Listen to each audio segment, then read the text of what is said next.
Hello guys, today we work with the page number 118 and 119 que es nuestro project and review.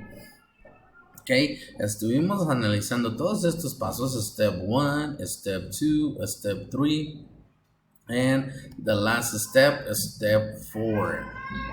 Lo estuvimos haciendo en clase y completamos nuestro pentagon with the activities that we do in classroom. We have play music, paint, sing, and we have some other two that way we can perform in class. So this project we did it in class.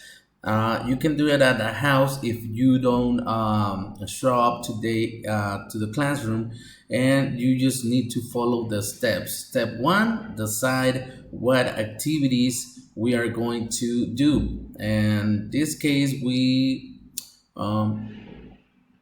choose 5 activities. Like I said, is play music, sing, paint, pero las otras son jump and dance. Esas son las 5 que escogimos en el salón de clases. Play music, sing, paint, dance and jump. Son las 5 activities que vamos a hacer. El pentagon is real easy to do. It's just like this one. Este que está aquí en el libro, y alrededor le ponemos esas actividades para ir escogiendo cuál es la que vamos a hacer y si recuerdan cada vez que la mencionamos, ok.